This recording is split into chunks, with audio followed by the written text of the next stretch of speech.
Alright, so I would say priority number 1. Let's go... Oh, that's the wrong staircase. Priority number 1 is go meet with our friend that can sell us items and find out what we can get from the sage's soul. Aha, thou returned, and a fine day it is. So, happened upon any twisted souls?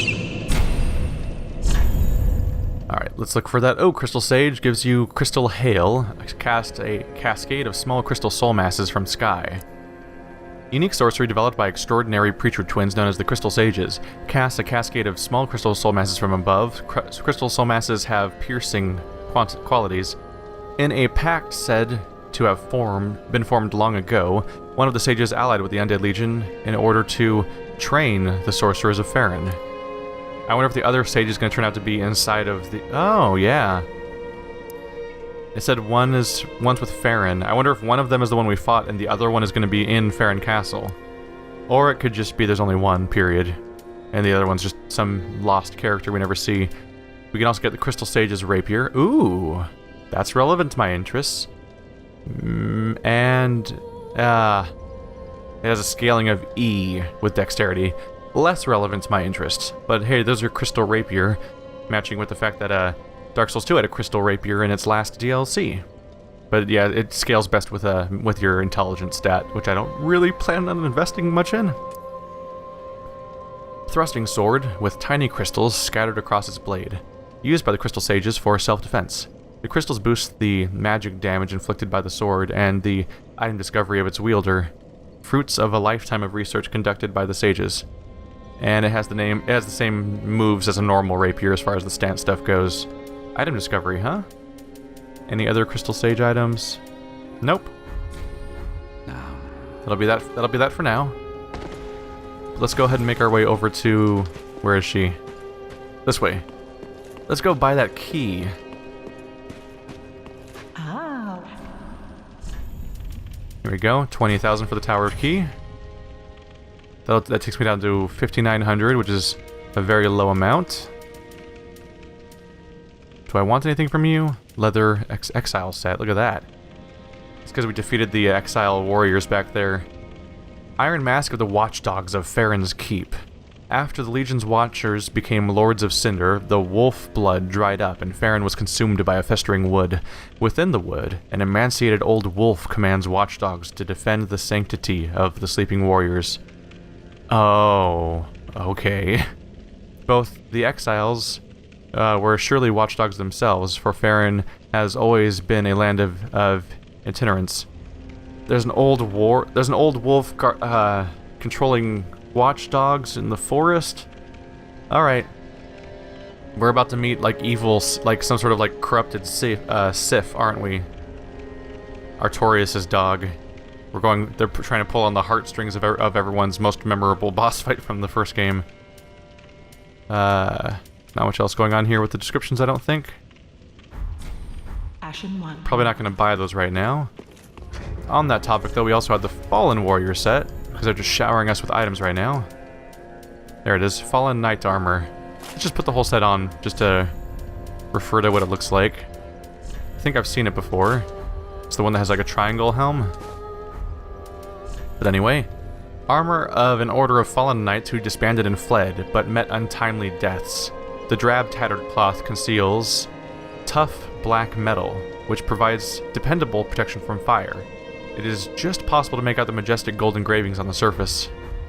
So what does it look like? Oh, look at that. That is some pretty thoroughly cool armor. I can't quite make it out, but it looks like it might resemble the armor you find in the Iron Keep in Dark Souls 2, which would explain its resistance to fire, but it's covered in this robe to hide away. But yeah, everyone had that vaguely samurai appearance with those multi-layered shoulders and the slightly open face helm. Yeah, I might be on the right track there. It looks really cool, by the way.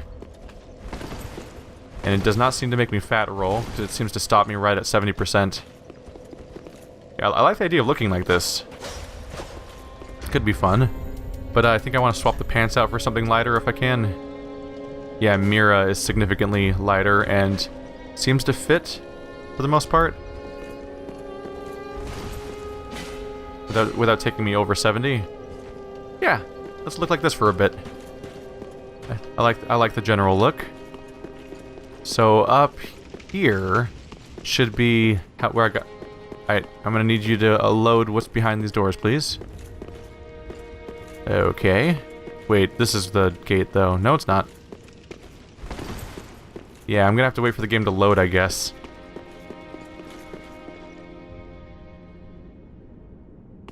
There we go. You wait for it long enough, it comes back. And so here should be the right tower. Yep, tower key opens this. There's not really any ambiguity there. It just flat out says it opens the dilapidated tower behind the Sprawling shrine in its description. The sun rays. They love those in this game. Can I jump off anywhere? Would I want to? Looks like it would just kill me. Watch out for an enemy. Nothing so far. Don't think I want to jump off necessarily. Just a very nice visual. Look at that. Oh! The inside's just black. There's no character inside as far as I can tell. This is cool looking armor. Look at all the details. Yeah, I think I might be on the right track about what its origins are, but I could be wrong. Ooh. I could hop on the roof from here. Which I'm sure there's a reason to do, because when we were off on the side, there was an item I couldn't access, because there was a ladder I needed to kick. There it is. That's the ladder I need to kick down. Or it's another one. But we'll keep pressing forward for now.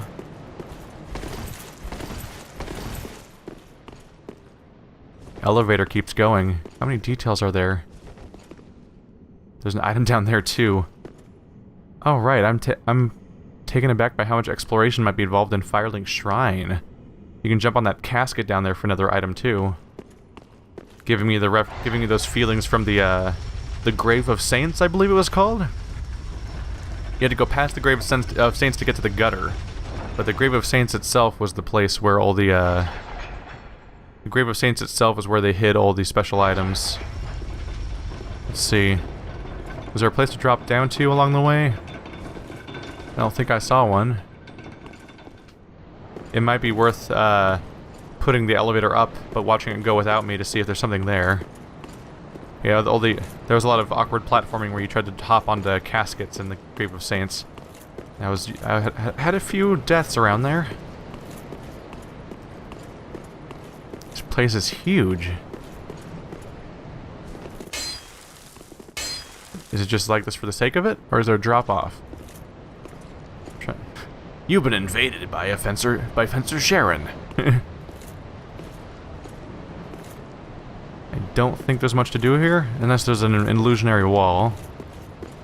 Seems to just be a cool spot. Let's just very carefully try not to walk off the ledge.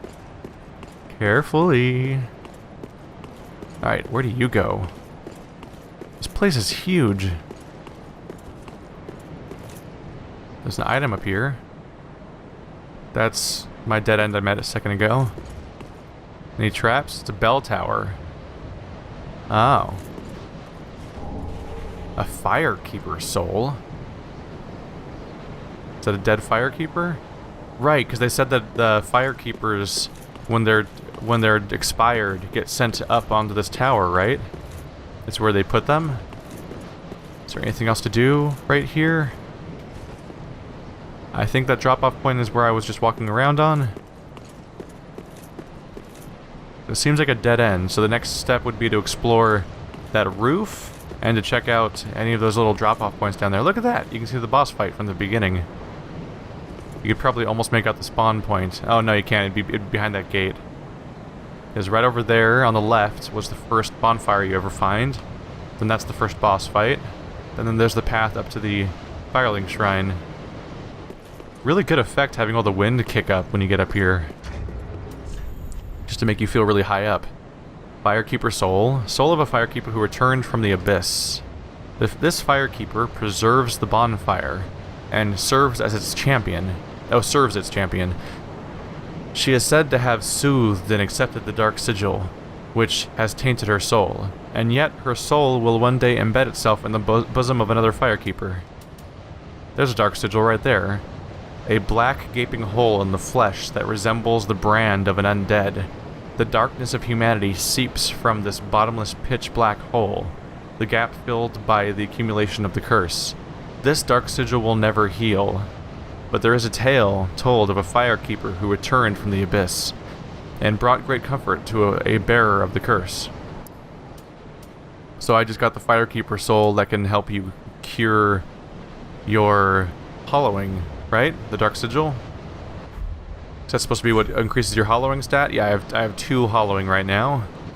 My understanding is that happened because I did the awaken the power within you thing with the sorcerer. And so now I'm slowly gaining my hollowing stat. I think it goes up every time I die, is my understanding. Gonna want to bring this back. That's not where the lever is. This is beautiful, by the way. All the little candles inside. The lighting really pays off here.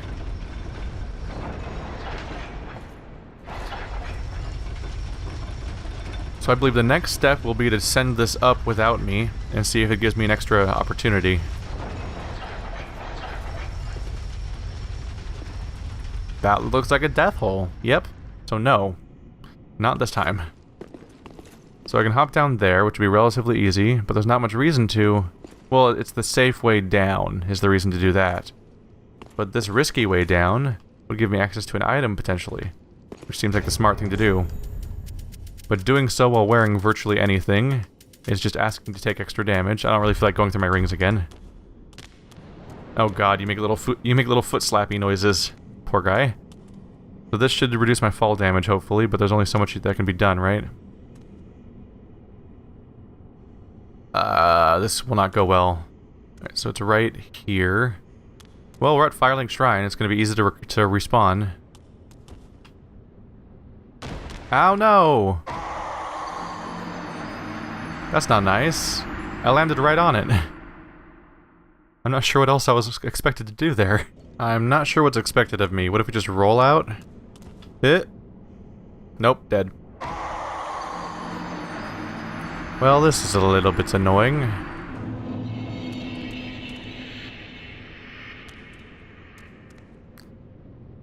Oh shit. I know, I'll backstep onto it. That'll work, right? Even if it would have worked, I missed. I have no idea. Okay, so I put a fair number of attempts into this jump now, and I keep bouncing off. Not quite sure what the logic is. Oh wait, what if I just go directly into the corner? I'm noticing it's... Okay, one more attempt. We'll go for the corner. Otherwise, I might take a break from this for a while. Oh, god damn it. Alright, yeah. I'm just gonna go after that thing that's on the floor over there next. Because going up here over and over again is kind of a pain in the ass. And these games have a nasty tendency to have those kinds of jumps not actually give you a cool reward either. Alright, let's just go ahead and let the poor guy off easy with some regular jumping. No, ho ho, that moment where you don't run and you backstep instead. Haha. Careful now. Please. Uh-oh. Okay, we got it. We got it. There we go. Yeah, I'm never a fan of platforming in these games. Part of it always comes, like, it's a cool... Oftentimes the platforming segment itself seems cool. It's just a bummer when you try to hit super specific stuff like that and your character does that stuff that you saw a second ago where he seems to slide diagonally across thin air because the hitboxes are just doing weird things. Estus Ring. What does that mean? Increases hit point restored by the Estus Flask. Interesting. Can I just equip that whenever I'm gonna heal with my Estus? I mean, probably want to keep it on all the time because obviously you can't carefully equip it in the middle of combat. And like I said before, I don't find the Tearstone Ring particularly useful. I was just equipping it because it exists. Let's put my cool set back on. I like this. I like the Fallen set. I like the appearance of it. But I want to... the reason why I'm using stuff like the immersive items is just because I don't want to ride the line too hard on being right on my equip load maximum. Especially since sometimes the game just does things that can push you over that limit from time to time. A green ring crafted from shards increases hit points recovered by Estus Flask. This ring was entrusted to a certain firekeeper, but in the end, she never met her champion. The ensuing tragic farce became a favorite tale of the masses. So there was a firekeeper who never had a character like me to help them. So that she just existed and tended her fire and wasted her life, more or less. Oh hey. Oh, this is where this is where we fought Uchikatana guy. So this was that. This is that freaking locked door I was wondering about for so long. And that seems to be the firekeeper corpse. Oh, that's just a well, that seems to be the specific one, but it's a mound of dead firekeepers. What, do they just dump them in this hole over and over again? This is just a massive tomb of previous firekeepers for generations and generations, ongoing and forever. And they all have their facial... They all have their eye coverings. Like Pancake Face Lady from Demon Souls. Although in this case it looks like they might be taking a black thing that they specifically strap around their head when they're dead. At the very least it's a different design than the one that our Firekeeper uses, but that could also be a generational thing that changes over time, for all we know. But it reinforces the concept of just how long these people have been doing what they've been doing. Because one of the concepts in one of the concepts of Dark Souls in general is the fact that they just keep doing this for generations and generations, relighting the fire, keeping the world alive, and so on. And now for this loose end, let's hop onto the roof. Careful. Careful. There's that little ladder. There we go. At the very least, this should suffice as a shortcut, right? Take that ladder. Alright, don't have to go through the whole tower now. We'll just go straight after this. 3 homeward bones. Drop off point right back to where the ladder was. Let's keep checking around here though. We heard a glittering lizard noise somewhere around here, which makes me curious. There could be a lizard somewhere around here. That goes back inside the main chamber somewhere. How about over here? Just looking for your secrets. This Uchikatana territory. This is all empty. I'll probably want to do a second sweep of the roof at some point just to make sure there's nothing else there. Because I did hop off a little early. What's back here? I hear glittering again. There's a lizard. Do we want to catch it? There he is. Come here, you little crap. There we go. Twinkling Titanite once again. I'm so happy they made those guys easier to stab. Cool, there's the roof access. That'll make that part easier. I'm so glad they're easier to catch now than they used to be, because they used to be a big pain.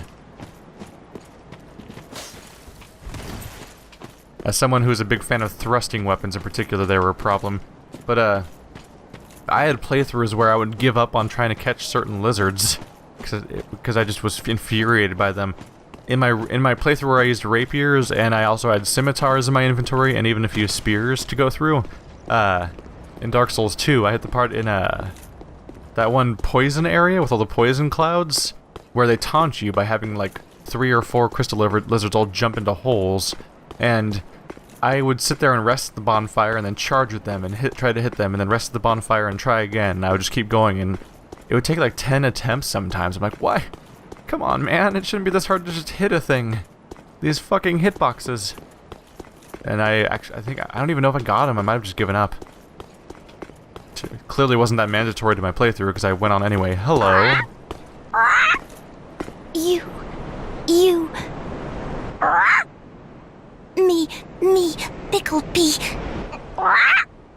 Me, bumperum. Well, the crows are back. They sound wildly different. There's no give us smooth this time. Okay. So this mostly comes down to looking up on a wiki some spreadsheet that tells you the trades, but yes, you can... If we're going back to the old... You! Me, Picklebee! Me, Bumperum! Alright. That trope continues for this series. Yeah, on some site there'll be a nice little table to read that says, if you give them this item, it'll trade you for this item in return, or something like that. Unless they change something, of course. But, that's not something I'm gonna really test on my own and randomly give them stuff. You. Me, Picklebee. Me, Bumperum. Weird how it goes right through the roof, like it's collapsing through. Estus shard, hey! I think I have 2 of those to hand in now. I don't think I handed in the previous one either. How am I gonna get back down? Is there a fun platforming way to get down, or should I just go the long way? Ooh, that was close to falling. Yeah, I don't think this is gonna work out. I think I'm gonna wanna go back out the door and take the ladder instead. Let's reinforce our flasks. There we go.